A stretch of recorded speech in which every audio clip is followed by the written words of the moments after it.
Okay, I've got the top of the hour, so we're gonna get started here.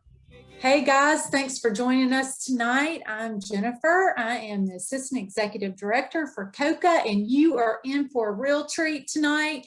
Many of you have attended our conference for years and know and love Jim Cain, and if you haven't met him, you are in for a real treat tonight. And Jim, we're excited to have you here. Thanks for this, everybody. So Jim, take it away. Jennifer, thank you. And we're going to kick things right off, and I'm going to jump right into the slide deck that goes along with tonight. If you have questions as we proceed through tonight's program, just enter those in the chat, and we'll have some folks watching for those.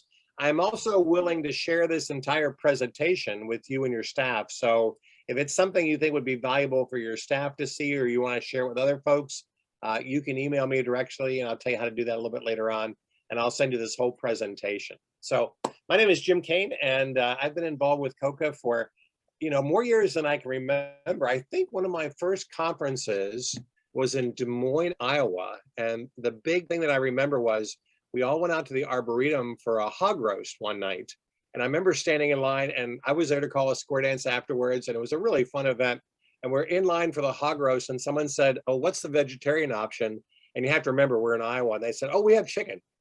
So that was their idea of food equity in Iowa. But what a great event. So thanks for being here. I last saw some of you in Louisville, and now we'll get a chance to work there tonight. I did a session that I developed in the last year called Connection Without Contact. And the subtitle for this section comes from Ian Roberts, one of my contributors on a book that I wrote of the same name. And their camp theme last year for a program they ran near Cleveland, Ohio was called 6 Feet Apart, but Full of Heart. And so I'm going to share with you tonight not only activities and things you can do at camp this year that meet the COVID guidelines, but also some best practices and advice from a lot of directors, a lot of people who run camp programs literally around the world. I believe this bumper sticker is true. 2021 is going to be a summer like no other. And just to give you a little background on my camping experience, when I was 13 years old, my county extension agent, the 4-H agent, called my mom and said, "We don't have enough male counselors for our junior camp. Would your son be interested in being a counselor?" And my mom was so surprised that someone would take me off her hands for a week. She's like, "Fine, take him." And the next thing I know, I'm going to camp. And I had an incredibly positive experience at that. And I've literally been back to camp every year since. This is my first camp, 4-H Camp Whitewood in Northeast Ohio. So when it came to looking at the research this year and the information that I thought would be helpful for building connection in the time of COVID, I started with the research that was created by camp associations, American Camp Association, the CDC, and some other international organizations that were looking at the camp market specifically. And ACA's research in the past year has mentioned that of all the non-pharmaceutical interventions, in other words, things you can do at camp like increased hand washing and sanitation and cohort sizing and social distancing, they said these three were the most significant. From all the research that was available from last year, these are the big three: the wearing of masks, the maintaining a physical distance, and doing most of the activities outside in well-ventilated spaces. If your camp is willing to do those things, according to ACA and current CDC guidelines, of which the newest version just came out on the 24th of April, you're going to be in good shape. Those are the things that they say are absolutely required. There's a lot of other things you can do and should do, but these were the big three. And I thought that was worth mentioning. For camps that did operate in the summer of 2020, the statistics say that about 2/3 of all the day camps in the United States and about 1/3 of the resident camps operated. This year, about 87% of all the camps plan to have some sort of operations this summer. Camps that didn't operate last year, and some of the COCA camps fit in that category, had a variety of reasons why they didn't. Some were restricted by their local health departments. Some were serving populations with vulnerable health conditions. Some had the inability to get sufficient PPE and protective equipment for their group. And some just felt that they couldn't offer the type of program that was traditional to their camp setting. For the camps that did operate, they implemented a wide variety of these NPIs, non-pharmaceutical interventions. Hand washing stations were set up, testing, pre-event quarantining of staff and campers, cohort sizing. But again, the big three that they did were wearing masks, physically distancing, and conducting a majority of the activities outside in well-ventilated spaces. You can get the entire ACA research report at the ACA website. If you just click on COVID information or on research, you'll find it at acacamps.org. In about 2 weeks, I'll be at YMCA Camp Widgiwagon in Nashville, Tennessee. I'm fully vaccinated now and will begin to travel again with a little trepidation, but I'm looking forward to working in a socially distanced fashion. But last summer, their camp director said something to me that I thought was significant, that this summer, the summer of 2021, is going to be all about masks and social distancing. Even with changes in the CDC guidelines and the ACA guidelines that go along with that, even with that, and knowing that there may be more changes yet this summer, a lot of camps are saying, these are the guidelines we have now. This is what we're going to be using for this summer. I also want to make a distinction as we go along, and that's the difference between the phrase social distancing and physical distancing. Very early in the pandemic, one of my team building and facilitation friends, Chris Cavert, said to me, he said, what we really want to do is create social connection between people. It's the physical distancing, the thing you can measure with a yardstick. That's what we're concerned about. So I started looking at ways to make social connection with people, because in addition to the physiological effects of COVID, it's the social and psychological effects of isolation and separation that are affecting people. A former Surgeon General wrote a book in which he talked about some of the biggest problems in our society, and that they were all made worse when people feel separated and isolated.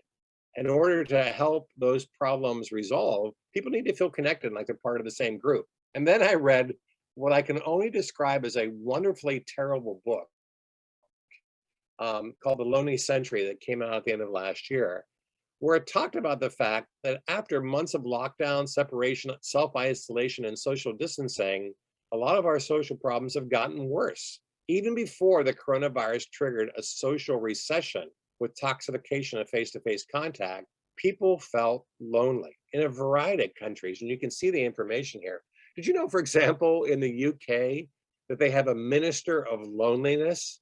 The reason I refer to this book as being kind of wonderfully terrible was the fact that some of the statistics were really startling. But what it really comes down to is this: we're going to need to reconnect. When this is all over, we need to find a way to put ourselves back together again and reconnect with those nearest us.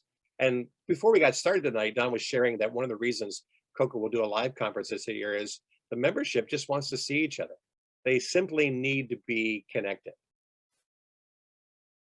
I've been working on a book with Martin Williams from the UK, and he said something I thought was amazingly profound, that we live in a time when the things we valued in our past, like socializing, playing games, hugging, shaking hands, even something as simple as physical proximity, have become sources of anxiety and fear. We need to reintroduce these skills and experiences, or they're going to be lost in the safest way that we can, because these are the things that truly connect us all together.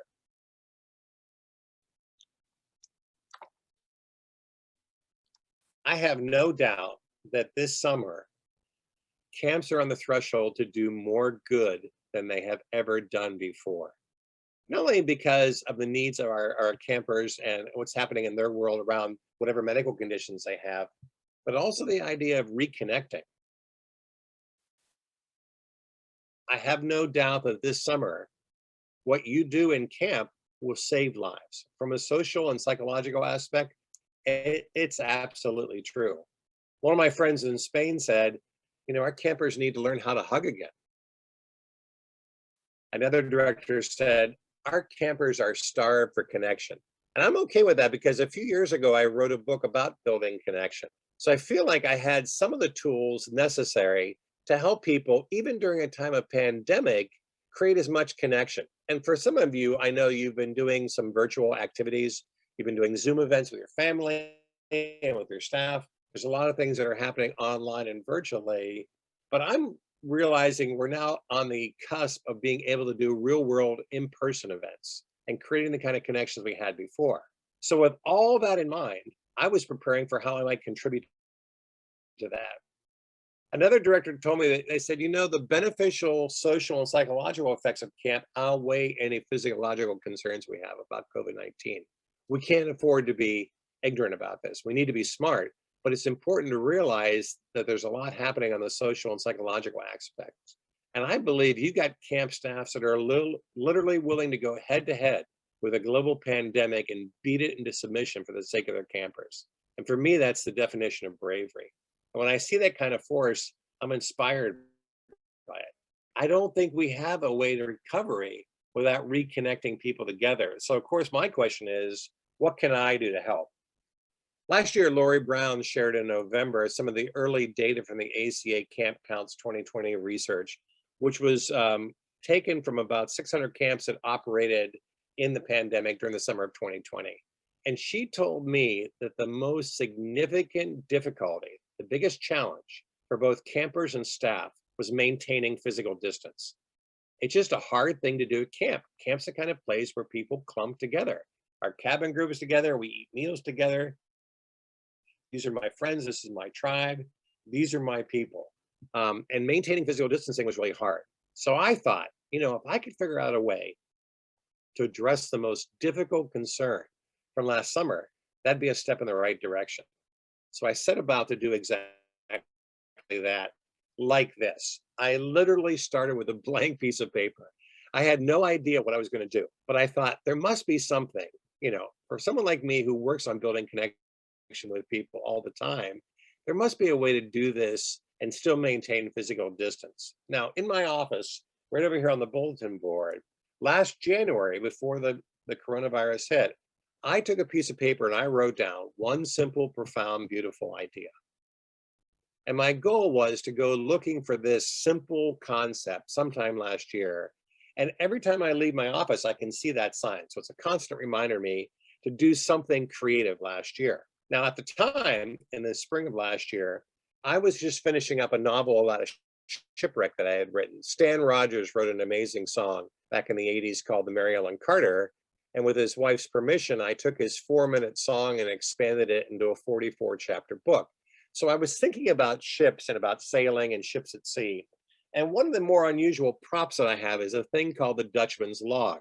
In the 17th century, when you wanted to measure how fast your ship was going at sea, you threw a triangular piece of wood overboard attached to a spool of rope with knots at certain intervals. And you could measure how much rope and how many knots were taken off the spool. And that would tell you the speed of the ship. That technique is actually used today with GPS, but they still measure it in knots. So because I was thinking about ships and because I was thinking about the Dutchman's log, I thought, well, heck, I can tie a knot in a piece of rope. So that's exactly what I did. I took a piece of rope and I tied a series of knots in it at 7-foot intervals. Why 7 feet? Because the CDC guidelines recommend a minimum of 6 feet, and I like to exceed the guidelines whenever I can. And because I work with camp, I wanted to find some way to glamorize my particular project. So I took and created a series of knots in rope, and then I attached little things to them like luggage tags or clothespins or carabiners or key fobs or something colorful so people would know. You could spread this rope on the ground, kids would come in, they throw their backpacks in the center, they have a seat by one of the knots, they know where to be, they know how to maintain the physical distancing. It's kind of a reminder to them of where to be. But it's not the only technique. Some camps I know did amazing jobs last year with that blue painter's tape and sidewalk chalk in terms of masking areas off. Some people have what they call portable hotspots. It's a little rubber gym spot or a vinyl gym spot. And when you go and do things with groups, you place a spot on the ground so you know where your position's at. In this slide, here's another technique. This young girl is doing a thing called helicopter arms. And some groups, they just refer to this technique and they ask kids just to turn a slow 360. And if you contact somebody else, you're probably standing too close. So there's lots and lots of ways to incorporate this kind of technique at your camp. And what I really like about it is whatever technique you have for physical distancing at camp and whatever reminder you have, you got to make sure it's pleasant because you're going to have to use it a lot. You can tell people in the dining hall, okay, we're going to head outside and make sure you physically distance. And 30 seconds later, you have to remind them again. It's a hard thing to overcome. Of all the best practices last year, though, and these come literally from around the world. I borrowed them not only from the CDC and ACA guidelines, but I have friends because of the International Camping Fellowship in probably 55 different countries. Here's the ones that are currently on the top of the list, and you've heard three of these before: the wearing of masks, physical distancing, and outside spaces. And this year, to encourage vaccinations for those that are eligible and possible. But I would encourage that if you've not seen the present CDC guidelines, you download those. They're incredibly been updated. They're different than they were last year, and it's worth reading the newest revision. What's interesting, though, is it's not the CDC and the ACA and other groups that are the only ones writing these kind of standards. This comes from the Climbing Wall Industry Group, and they suggested that when you're thinking about the activities you're going to do at camp this year, one of your first steps might be elimination. Now, I'll give you an example.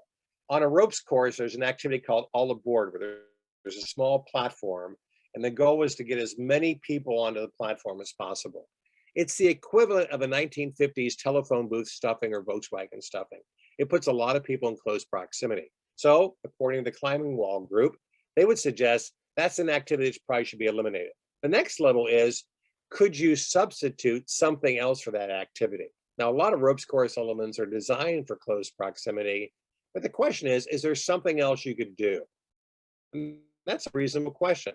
Then there's engineering controls. For example, could you get more ventilation in your dining hall? I just had a recent dentist appointment, and my doctor has put in improved ventilation systems in all the examination rooms that are directly tied to air from the outside, which I thought was brilliant. Then there's administrative controls at camp, things like cohort sizes. Most of the cohorts that we saw last year were between 5 and 15 people, and I would say a majority of those were between 8 and 12. It gives you a rough idea of how, through administration control, you could have an effect on COVID. And then there's final round of things like protective equipment and things that you can do.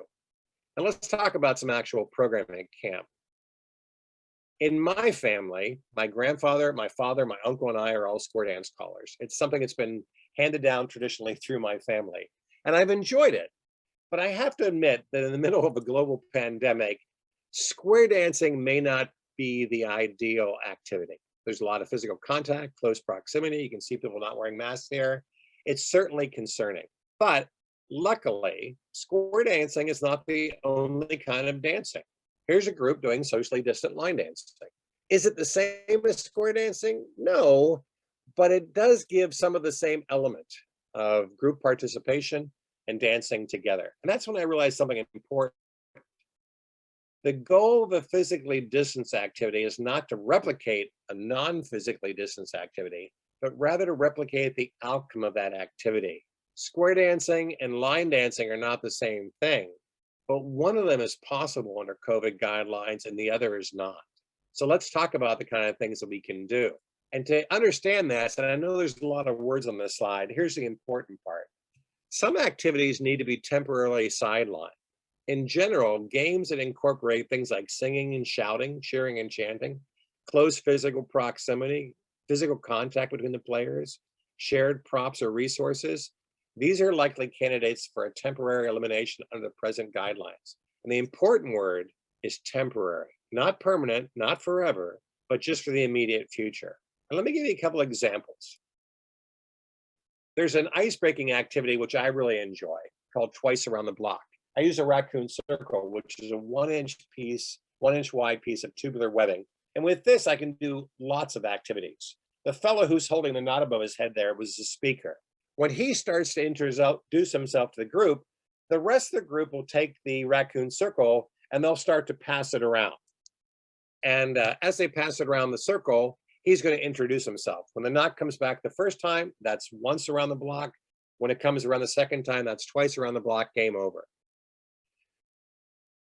From COVID standpoint, there's a lot of concerns about this. It's a large group. There's more than 12 people in this circle. They're using a shared resource that everybody comes in contact with.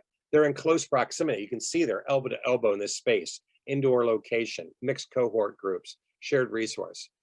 What I did was I modified the activity. I like the activity. I don't want to eliminate it. So my other choice was, is there a way I can modify the activity so it is acceptable under the current guidelines. So I call this activity twice around the block. I cut the cohort size in half from 12 down to 6. I put 5 people in the center, physically distanced, kind of like the configuration of the 5 on a dice cube. I got rid of the raccoon circle entirely. Now there's nothing to contact for the group. And the 6th person simply walks twice around the perimeter of that group. Propless, physically distant, outside, smaller cohort group, it works.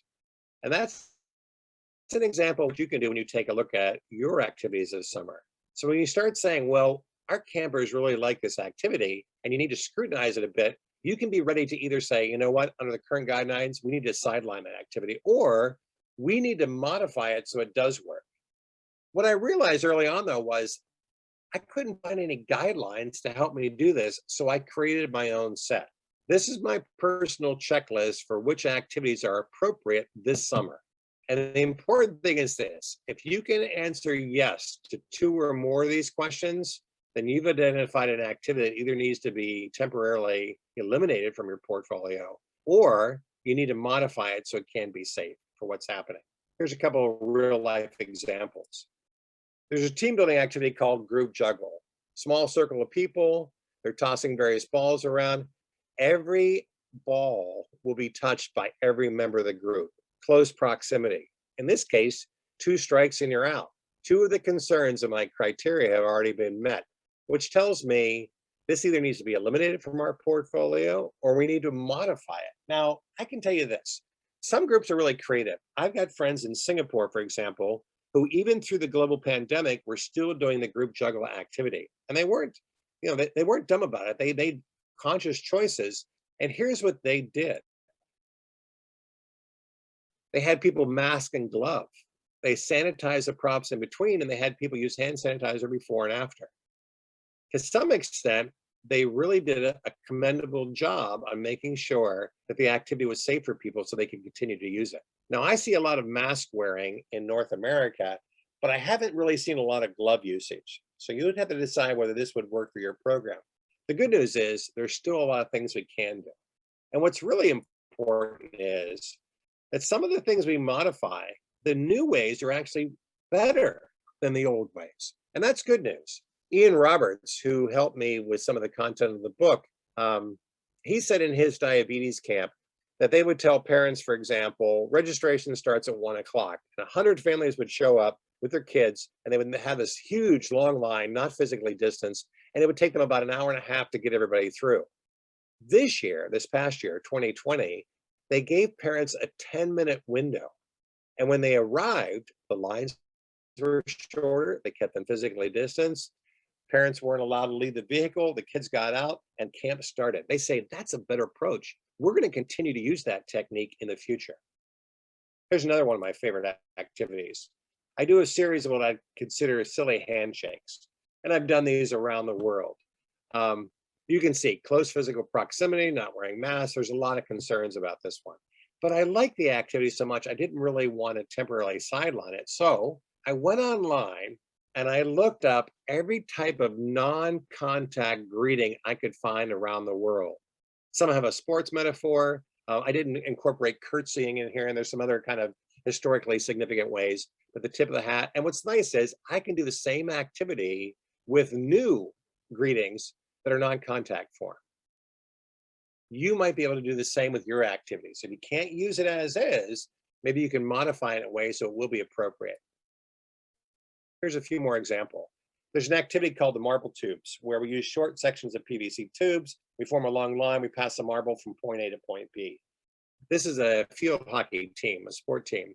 And what they did was, you'll see people masked and wearing gloves, and they've increased the size of the props to 6.5 feet. Now they can do the activity while maintaining physical distancing.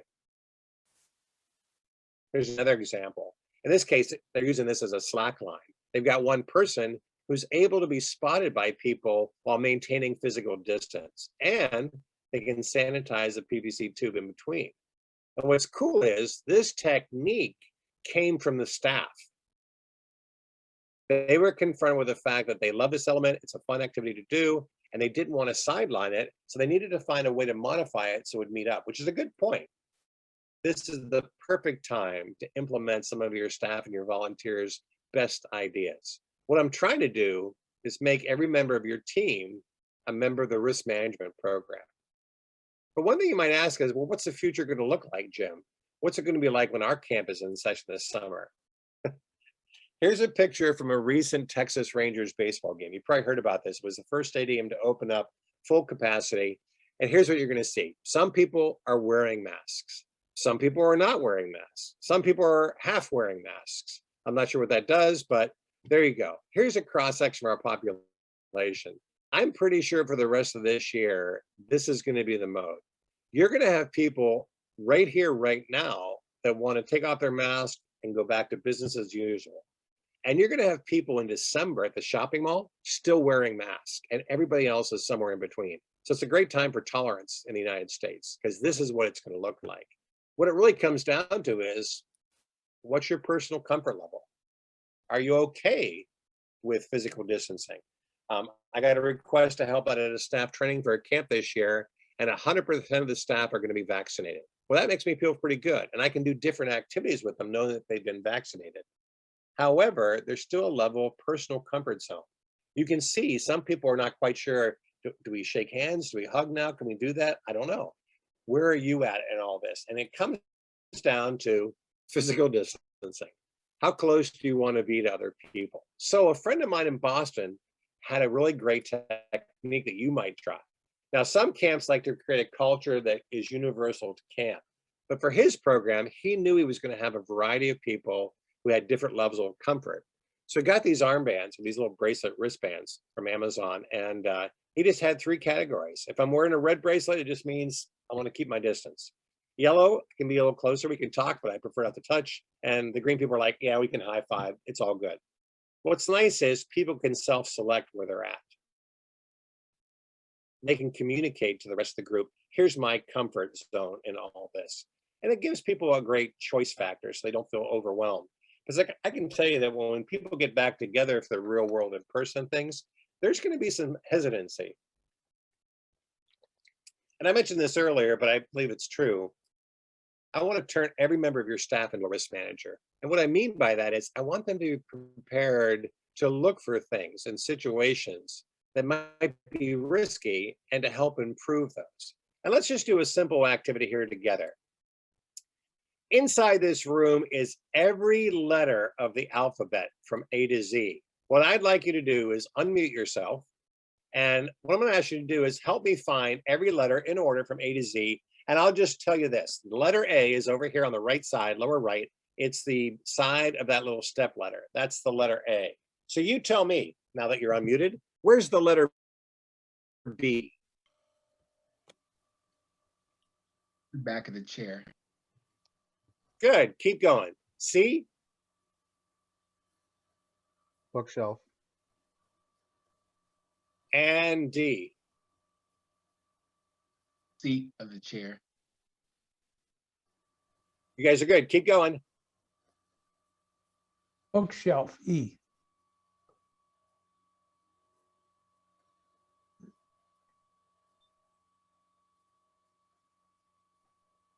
And the F? It's on the ceiling. Good job. So without going through the whole scenario here, the idea is I want your staff to be able to observe a situation that's going on and be able to identify if the COVID guidelines are being met. And this is how simple it is. I just want to share this next part with you. I think this is significant. In my little snowstorm picture here, there's exactly 1 snowman. Can you find him?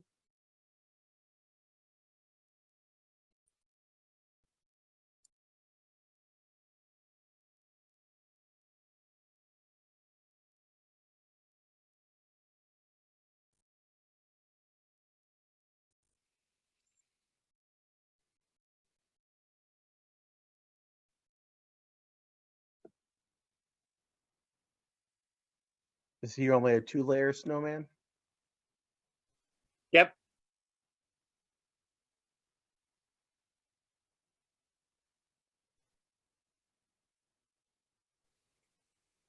Anybody?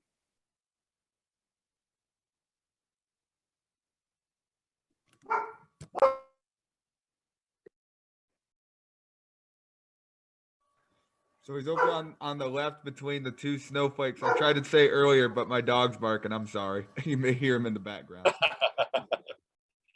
All right. And here's the important thing.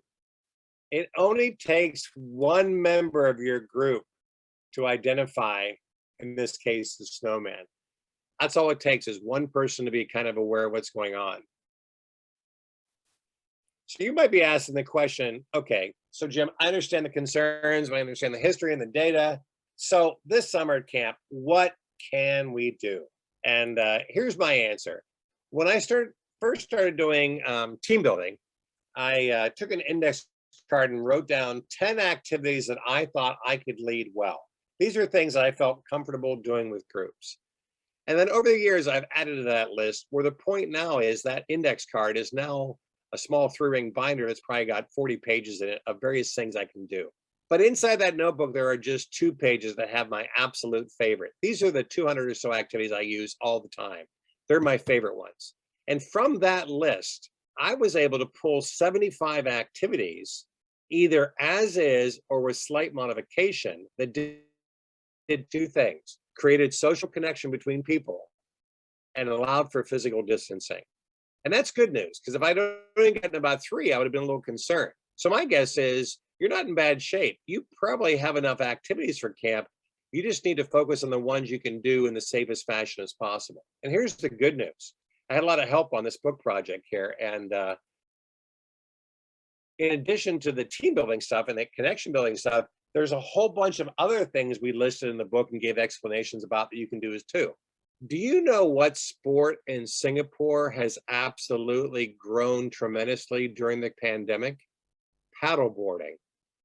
It was a new trend. It can be socially distanced and got people outside. Singapore is usually a pretty warm place. People like water sports there. Paddleboarding has absolutely skyrocketed. And something else that's on the list here is I happen to throw boomerangs, and I have for a long time. And I can tell you, when you're throwing a boomerang, you really don't want anybody else standing right next to you. So some activities really lend themselves to physical distancing.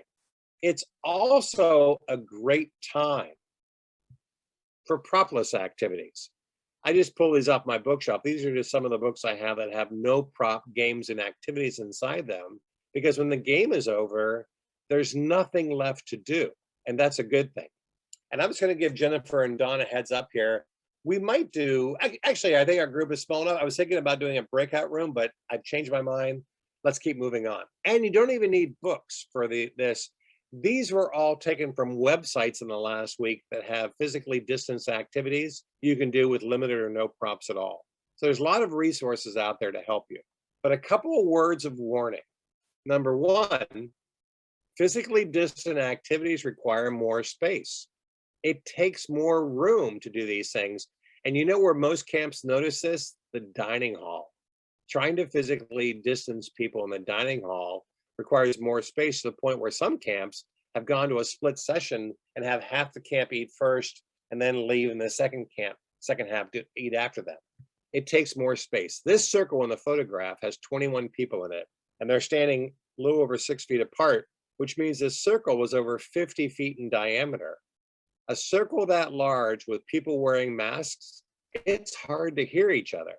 So here's a good example for why you'd like your cohort sizes to be a little smaller. First of all, they can be in a smaller circle and they can hear each other in the process. Another piece of advice I'll give you is that sometimes those CDC guidelines have to be translated for your staff so they have relevance and meaning.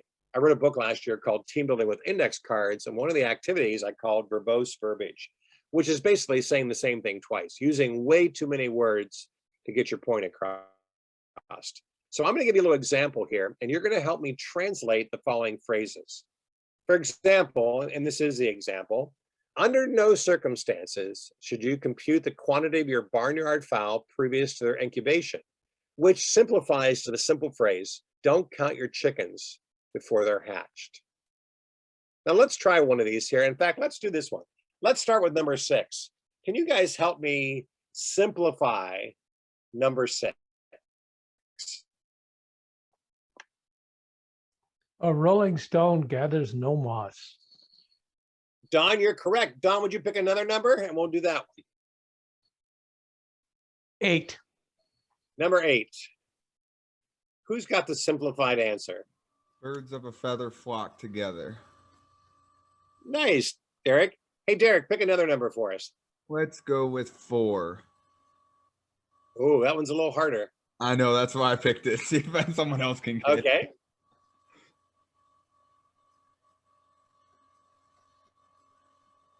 Is it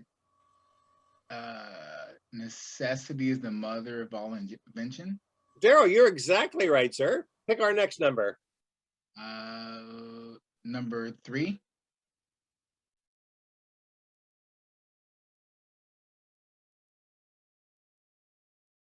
You can't teach an old dog new tricks. Nicely done. How about number 10?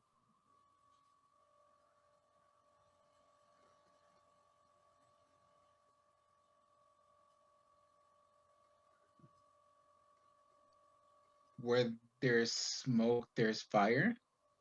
Excellent. And let's do this last one. Number 5.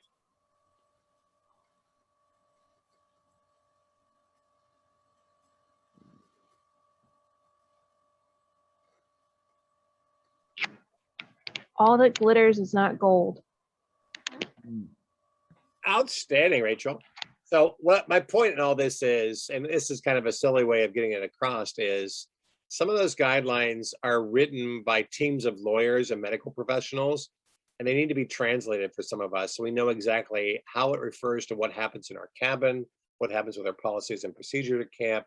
Here's how we're going to do things. So absolutely share the guidelines and then help people translate them so they know exactly what they mean. The important thing is, I can tell you this, whatever you're planning right now, there's a good chance some of those guidelines are going to change or alter as the summer progresses. Literally nothing is written in stone. That's okay though, because last year we all learned about pivoting and being really flexible and all those kind of things. So what's the future going to look like? Well, personally, I'm still looking for those flying cars we were promised a long time ago. They said they'd be here by 2020, but I haven't seen them yet. But I do think there are some things we can count on for the future. And in fact, this one has come true just from a conversation I had with Don Gold previous to this call. In the future, I see both real world and virtual world gatherings, with one taking precedence over the other based upon the needs and desires of those planning and attending such events. People like us who work with groups are going to be able to maintain our relevance in the future if we can do these 3 possibilities: real world in-person gatherings, which we're used to, virtual gatherings online, which we've become used to, and hybrid events in the future, hybrid and blended events, because these are the 3 choices of what's going to exist. Now, Don told me that the next COCA conference in Houston, Texas, will be a hybrid event where some people may be attending in person, some people may be attending virtually, and that can be a good thing. AEE had a Heartland conference last year that they ran with about 40 people at their regional conference. This year they had 160 virtually. So there's some real choices there. Now, what I'd like to do now is share within this group. I believe there's a lot more knowledge here than just myself as the presenter. So I'd like to know, what are some of the things that you've been doing that you consider best practice with the groups you've been working with, whether it's virtually or in person or planning for this year? So let's just spend a few minutes here and just turn on your mics. Feel free to unmute yourself and just share anything that you're either currently concerned about or a plan that you have for making things work when in fact you can get together in the real world in person again. What have you got?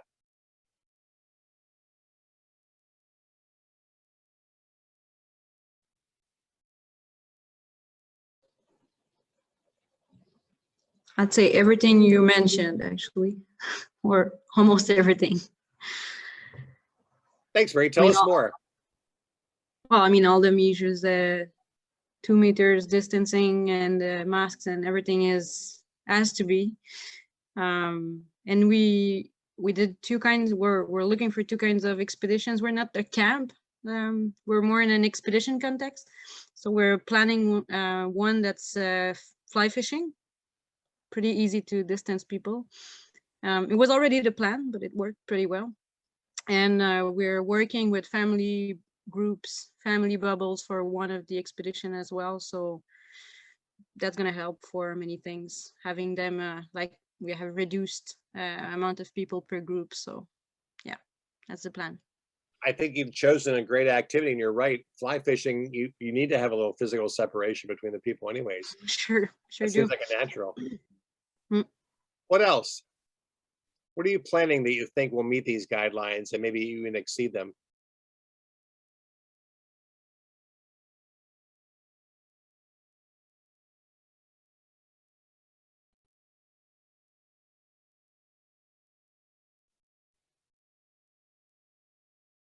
And I guess like a big thing I look at is, you know, the community aspect of camp is one of the largest draws for anyone to be able to come, you know, because obviously you're in your cabin, but you get to interact with everyone else. And so we're like, our biggest parts that everyone loves every year are campfires. And so we obviously don't want to get rid of the campfires, but we can't have, you know, 80 to 90 kids all around a circle singing songs and whatnot. So what we're planning on doing is in just a large field, we're going to have each of the cabin groups have their own space that's marked out in the field. And we're going to bring one of our big farm wagons in. And the farm wagon is going to end up being our stage. We're going to have a couple microphones and a speaker set up. So that way the people on the stage can be heard. They don't have to scream their head off to be heard in the field, but we're able to still have some of the aspects of the campfire of singing songs with folks and being able to have skits and whatnot. But like I said, every group is going to be spaced out in this field. So they're not going to be right next to each other, but we're still having some of the big practices of camp while not in a confined space with that group. Thanks, Derek. And I'll again mention, it's a great time to look at the CDC regulations because they said physical distancing is 6 feet between individuals, but within a cohort, it's only 3 feet. And if that works for the guidance of the campers that you serve, that's a reasonable thing. What's challenging though is while eating, it remains 6 feet even within the same cohort. So I can tell you the dining hall people are still going to have some challenges this year. But these are good things. Hey, I'd just like to leave a little time over for this. Were there any questions, Jennifer, in the chat? Does anybody have a question they'd like to ask? And now's the time to do it.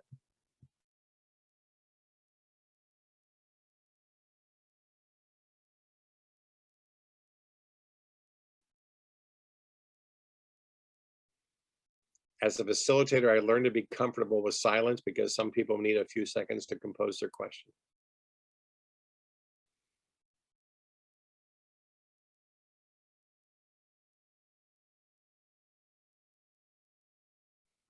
I guess the question I have with you is, you know, with these changes that you've seen and that have been implemented and so forth, I know obviously we have to stress with our campers, our staff, our volunteers, that these are just temporary changes for 21. But how have people been able to warm up, or what have you done to be able to warm people up to these changes so when they get here, they know that it's going to be different. It's still going to be fun, but it is going to be different. I'll share with you just 2 insights that I learned last year. One is a lot of the big camp programs are basically an alternative to childcare for working professionals. So parents come summer are always happy. I have friends in Iceland that when they opened up the first week of registration for their YMCA camp, the registration was full in 33 seconds. From the time it opened up, and the entire 7-week season of camping was filled by the end of the first day. Parents were just so, so wanting to send their kids to a camp program. For some of these kids, it's their first year at camp. And what I mean by that is they may have been influenced by their friends or other families to go to camp, but they literally don't know what camp is yet. So whatever you do is going to be camp to them. And a lot of the newest campers last year, they weren't really affected in a negative way because they didn't have any past traditions or insights about what camp was. So they kind of came with a blank slate, were willing to accept anything that came their way. I think it's hardest for some of the older campers who've seen things before and want to replicate those things, but they're not appropriate under the current COVID guidelines. And in that case, I would say it's an important thing to look at the things that you do at camp and decide early, what can we do or what can we modify so we can continue to do it? And then just explain, there's a reason why we can't do that activity this year. It'll be back and we hope you will too. So you can do those things. Again, it's not wiped off the face of the earth, but we're going to temporarily suspend a few of these activities this summer so that we can use them again in the future. All right, well, here's what I'd like to have you do then. In a second, I'll stop sharing the screen here. And in fact, I'll do that right now. We're going to do a little activity called 6-word stories. If you'll click on the chat, this little window will open up to your right-hand side over there. And the bottom, there's a little blue thing that should say everyone. So you send your message to them. What I'd like you to do is this. I would like you to summarize your experience tonight in just 6 words. You can form a sentence. You can have 6 words separated by commas. It doesn't matter the format, but you only get 6 words. But don't hit return. I only want you to type them in. And then when I say go, we're all going to hit return together. And they call this a chatterfall. You'll see this waterfall of words kind of scroll across the screen. So take the experience you've had so far this evening, and I want you to basically explain it in just 6 words. Your takeaway from tonight.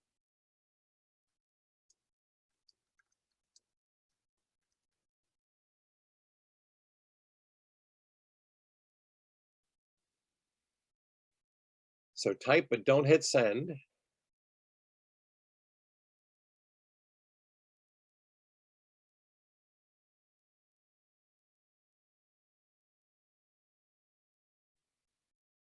And on the count of 3, we'll all hit return. Ready? 1, 2, 3.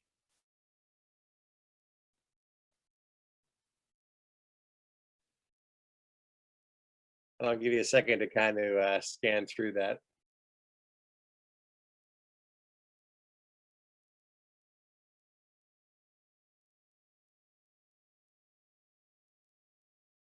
Hey, I want to make a remark about a comment I just saw in the chat here that sometimes it's the staff that have the hardest time, modifying things. That was the reason I said I want to get every member of your staff on the risk management team. I don't want to just have a single person whose responsibility is risk management.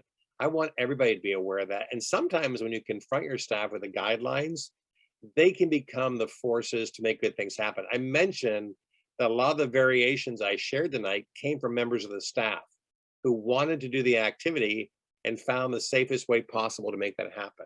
So there's a good reason to incorporate your staff into that so they can be part of that process.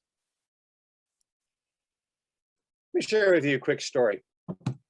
There was a brilliant surgeon who was doing a surgery, and he was being assisted by an intern. And at the end of the surgery, the intern was watching, and he said to the surgeon, he said, I noticed as you closed up the patient, you use 3 or 4 sutures for the final closure. But the textbook on this procedure that I think you wrote clearly says that only 3 are required. And the physician goes, I know. The 4th suture helps me sleep at night. I presented this information tonight because I want you to sleep well this summer. And what I mean by that is I want you to be aware of the kind of things that can help your campers and your staff be safe and to implement those now so you can have a great year. There was a YMCA camp, Camp High Harbor in Atlanta, Georgia last year that had a definite need in their community. People needed a place for their children to go in the summertime. And so they said, we're going to run summer camp at our resident camp. They brought in their staff 2 weeks early. They quarantined. They did everything right. They tested everybody's staff and campers. Campers show up on the first day of camp on Monday. Life is good. They ran through a series of activities. On Thursday, they had 320 live cases of COVID at camp. It was a hot spot. They simply did not meet the guidelines. And one of the things they didn't do was they didn't require masking in the dining hall. And one of the camp traditions was to sing in a dining hall. And that was the super spreader event. So what I'm encouraging you to do is I want you to sleep well this summer. I want you to be able to say, we did everything we possibly could to make campers and staff as safe as possible. And I hope tonight you've gotten some guidelines and some ideas about how you can make that happen. And again, if you would like these slides, I'm absolutely willing to share them with you so you can share them with your staff. My friend Tom Anderson says 3 things at the end of his training that I'm just going to share with you now. Now, Tom would say, number 1 for Tom would be, I love you guys. And I believe that's true too, but I'm going to paraphrase that a bit and say, I respect what you do as a camp volunteer. I've done what you do. I've been a member of a camp staff. I have worked with camps for children with special needs. So number one, I respect you. And number two, I'm going to teach you the best stuff that I know. I pulled the absolute latest guidelines I could from around the world from people who are working hard to make good things happen. So you got my A list tonight. I didn't hold anything back. This is the best of what I know to share. And I believe if you do this, you'll save lives this summer. And number three, because I respect you and because I've taught you the good stuff, I'm going to hold you accountable to actually use this stuff to make the world a better place. What I mean by that is it's not enough to simply know this stuff. I need you to act on that knowledge and to help your teams be successful in implementing the kind of things that do two things this summer. They build connection between people, and they have an element of physical distancing to help people be safe.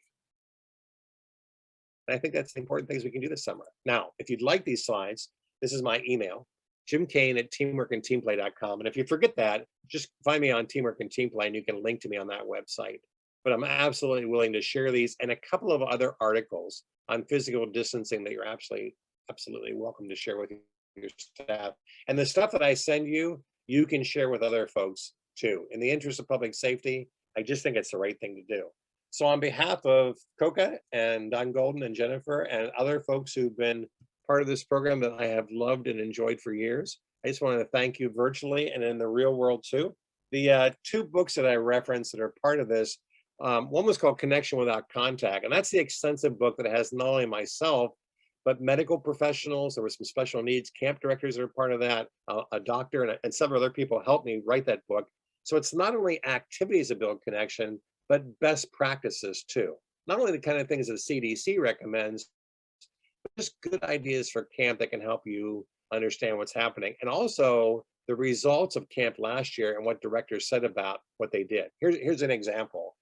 Corey Harrison was concerned about people filling their water bottles at camp. So they designed a new contact-free system where you wave your hand in front of the sensor and water comes out of a spigot 8 feet in the air. So you have to raise your water bottle high up in the air like this above your head, and you can fill your water bottle. And on hot days, some kids just did it so they could refresh and cool off a bit.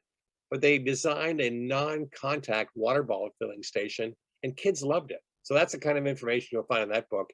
And I chose the stick figure people that are usually part of the social distancing logo. But I think my stick people are having more fun than most of those stick people are. And the other book that's on here is called The Dutchman's Rope. And that's how I tied knots and ropes and made it safe for people to gather. So if you need a tool to help remind people, or if you're doing an adventure-based or a trekking program, or something where you're not in a physical camp that might have things like sidewalks or basketball courts, the Dutchman's Rope is a very simple way you can get groups to maintain physical distancing, because the knot gives them a reminder about where they can be. And the last thing I'll share with you is my friend Martin Williams, who's been writing books for younger audiences, 3 to 7-year-olds primarily in the UK, and I got together, and we, from both sides of the Atlantic Ocean, put together a book that'll be out on Amazon in about a week. So it's our newest book that's filled with these kind of games and activities. And I can tell you, Martin added some games I've never played before, and I think they're a riot. So I'm definitely going to incorporate those into my curriculum. So what I'm going to do now is stop sharing and just tell you that I believe in what I call happy hour. So we're going to hang out for a few more minutes yet this evening. I think Don and Jennifer may mention some future events that are happening. I'll be doing another session in about a week on virtual programming, but I'm going to turn it back to them and then hang out for your questions and any other comments you want to make. So Jennifer, Don, back to you. Jim, thank you. That was awesome. You made me think about things I had never even considered. So thank you very much. Don't forget to join us next week. Jim will be back to share best practices in virtual facilitation. And at the end of the month, we are going to have a virtual back pocket games with Matt Hunsberger from Go Camp Pro.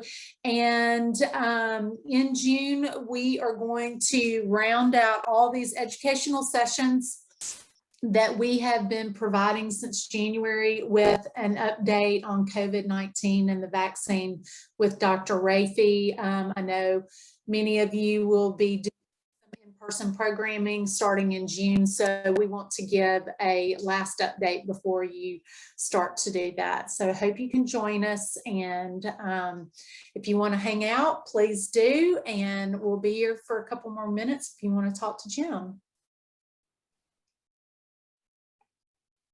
Thanks, guys, for joining us. Are many of you attempting in-person programs? I know Derek is, Katie. You guys want to briefly share with one another what you're planning? I think it's great to be able to share what your plans are. Who wants to start? I can go first. So our camp takes place on Sunday, August 8th through Friday, August 13th. So we've got a little bit of time to be able to get some of our solid plans in place. We do have a day program that we do on Sunday, typically for 4 to 6 year olds. We are expanding that to 4 to 8 year olds this year, just to meet some of the emotional needs of our campers. We know for some of the younger ones, I probably haven't been away from home for all too long, if at all, the past year and a half. It's going to be really tough. So we expanded that to be able to reach them. But on that single day, that group just gets to explore and have pretty much free reign of camp. So they arrive before all of the week-long program campers do.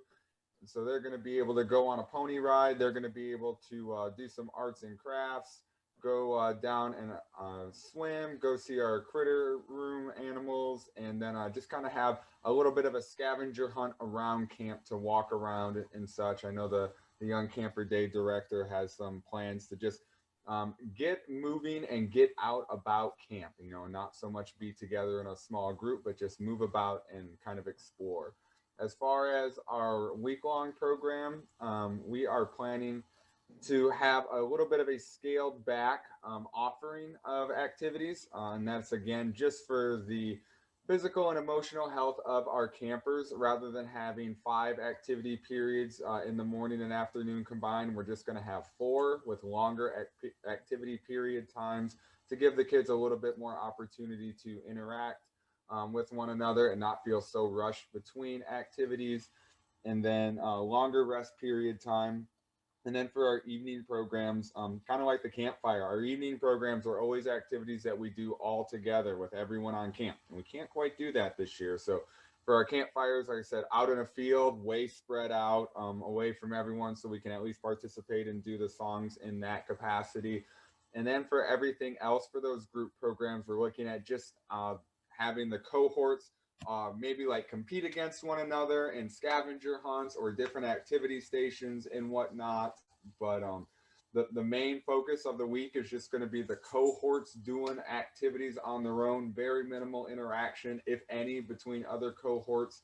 We're lucky to get funding through the care camps to purchase 3 outdoor tents. So we're going to be able to utilize those tents for outdoor dining, as well as our medical area is going to be outdoors as well.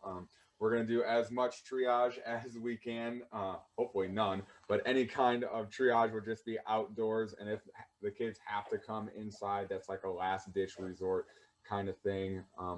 But all the activities, I mean, we don't have anything planned for inside unless it rains. And if it does rain, we luckily have enough space to be able to move all of our cohorts to an indoor space.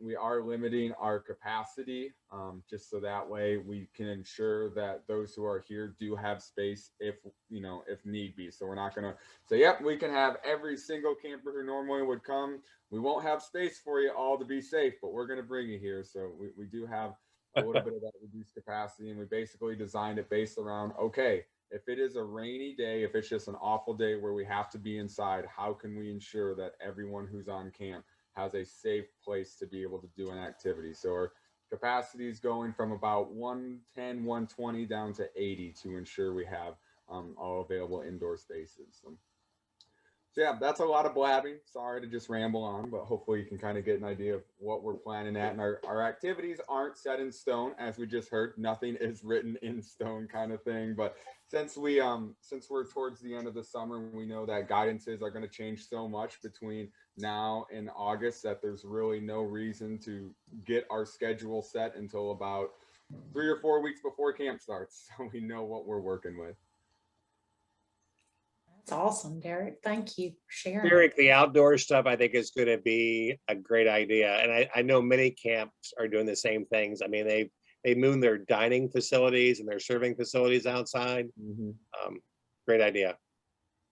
Now, like I said, we just lucked out. I don't Jennifer and Karen aren't on the call, but I will shout out the praises of Care Camps being able to sponsor us for a grant to get all the tents that we need for outdoors this year. So that's very good. So just name dropping for the recording if anyone's still watching. Smart. Anybody else want to share? I can share. I'm a part of Camp Care in North Carolina, and we are a one year-round programming, but one in-person week. So we are running this year, the first week of August.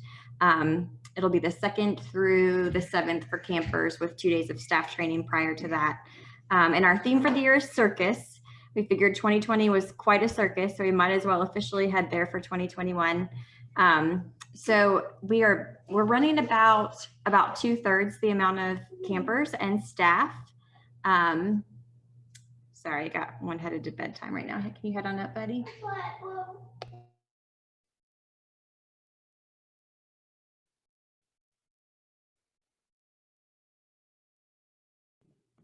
A little bit of a circus here too, sorry.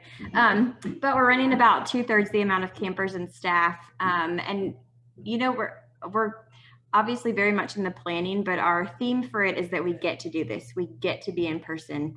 You know, yes, things are going to be modified. Yes, free time is not going to look like what it typically looks like because it's going to be very planned out, but we get to be here. And so that's a lot of what we're trying to kind of reiterate and drill in with our staff is that we get to be here. We're so excited. And we had a team who did camper family phone calls prior just to see where families are at and felt comfortable with camp. And the overall theme of it all was they just wanted to be there no matter what. We had campers who were saying, I'll do whatever I have to do. I'll sleep in a mask. I won't eat anything. I will do whatever as long as I can just be with my people and be at camp. And so I think just hearing that just, reinstated just how important this is to these families and to these kids. And this is obviously a community that's very used to isolation and a lot of things taken away from them. And so we're excited to be able to do this.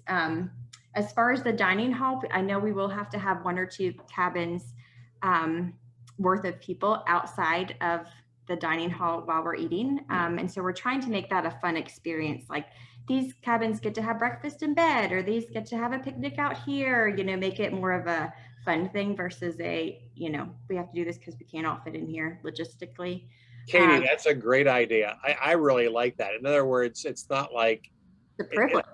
Instead of just giving an alternative, there's some real nice features of the new alternative. Like, wow, that'd be cool. I know one Camp Case did this in North Dakota area. Campers stayed in cabins, but one night you got to have a campfire and they made s'mores and you got to sleep out under the stars. Yes. And it's like, that was a cool thing and people look forward to that. So have at it. Good job. All the silver linings of trying to do, but kind of like Derek was saying, we typically have a Tuesday night messy night, and that's going to look more like a scavenger hunt with your cabin and very much functioning from a cabin pod, trying to be just so we can all sleep at night and feel as safe as we can, put every precaution we can in place. But families have the understanding that they're going to be within their cabin pod, and there's going to be exposure there, but we're doing the best we can to limit what it is. So it's overwhelming for sure. And certainly, any part of camp staffing is a huge responsibility. And I feel like it takes it to a new level this year with the added responsibilities, but we're once again excited that we get to be in person and get to do this. So welcome any ideas. Thank you for doing this and putting on this presentation. Who else wants to share? Yeah, my name's Mark. I'm our programs coordinator for Camp One Step. We're based here out of Chicago. We run programs nationwide, but summer camp, one aspect of our summer programming, I should say, will be an in-person experience. We are, in addition to 2 sessions that we're running, we're basically running 2 3-day sessions in the second week of our normal summer camp dates. We're offering virtual programming, broken down by our traditional programs that we run. So our summer camp program has 8 programs within it that are broken out by age group and all of those different types of things. When it comes to the in-person offerings, those are by larger age group swaths. We are running about 50% capacity of what we would normally have been doing. So instead of having 200 to 250 campers a week, we're having 100 campers kind of max out. We did a whole bunch of math around campus. We've put a task force together that's made up of medical team members, summer camp administration team members, and other volunteers that we've been working on this for a number of months. We've also built in then a summer series. So these are opportunities that families can take advantage of. So we're offering a drive-in at a theater here in Chicago, and this is all free to families. So trying to help people meet where they're at. In June, then we're offering the ability that they can sign up to get tickets to their local theme park if that's something that they would like to go and do as a family. Offering different adventures and things. So trying to make summer programming more, because we know kids are so excited about coming back in person, trying to make it more about a summer in whole and not just about these days that we have on campus. The site that we use has a great 50 styles, snack shop, which we're not using. We're building a treat truck instead. So instead of having kids come into a space to come in and get ice cream, we have donations from Dairy Queen that we're keeping in a freezer before the kids even get to campus. And we have a treat truck that's going to drive around and give those to them. We have watermelon slices that are, pre-wrapped for every kid, so that they can get still that special snack shop type of experience, but without having to go into a physical location. One of the things I'm having them do on the very first day of their cohort session is actually creating their cohort flag, which goes with them. So it's a team building experience, but they also then stake it wherever they're at on campus. So if I'm another cohort and I already see a flag at the main fishing pier, I know my cohort isn't able to go fishing right now, even though we'll have it all scheduled out, but in case, they're taking those options. So it's a way for them to do something as a cohort, but it also serves a very functional purpose for us on campus for what we're needing them to do. Mark, these are great ideas. When is your book coming out? I have gone to camp every year since kindergarten, so I'm sure I have a few tricks up my sleeve. I think these are excellent ideas. I want to come to your camp mostly for the treat truck. Oh my gosh. We actually had a volunteer specifically who was not sure about in person, but when she heard about the treat truck, she's like, that's fine. I will drive Julie's treat truck all over campus. You've got me on that one. And Derek, to your point around like with the campfires and that, we're able to provide individual portable campfires for every cohort on campus. And so our largest session will have 15 to 16 cohorts on campus. So every cohort will have their own spot on campus to still be able to have that campfire experience, but only in their cohort of 5 to 7 campers. So they're still able to kind of have to have those types of things. So yeah, but it's what I love about this and what's gotten me excited about it is we can't just do the same thing. I cannot photocopy my schedule from the previous year and turn it in and say, hey, look at this, we're doing summer camp again. And it's been great for me to be able to challenge our program leaders with that as well. Especially last year with having to move to virtual. I'm like, you have more creativity in you than you realize if you are just pushed in order to actually kind of make that happen. So we're really excited for, what we're able to offer. We did a lot of surveying of families very early on to even get a sense of, is in person a place where our families and campers are even at? Before we start going down this road full throttle, is this something even that they're looking for? And we had a good enough response back that we knew that there was interest. We kind of, kept moving forward with that. But we're just, we're eliminating the big water slide this year, but we have found one that works in the lake. That's a little safer from a lot of perspectives. But again, just alternating games. Instead of playing normal tag, it becomes a water game and your sponge has a particular color on it and you're wearing a white shirt.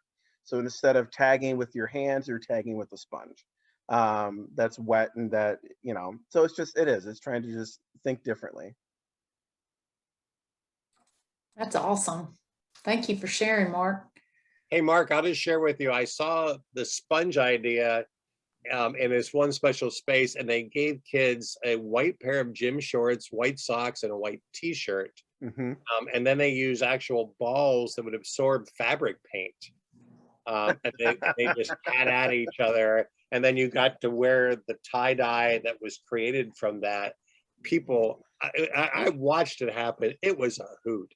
Oh my goodness. We had our current camp director was one of our program directors, and we still give her a hard time about the fact that the one year they used the incorrect type of paint for one of their like color war games and things, and there were still kids going home at the end of the week with with paint, even though we have washed and scrubbed and everything, and the kids loved it, but we're like, we can't believe we're turning these kids back over to their parents.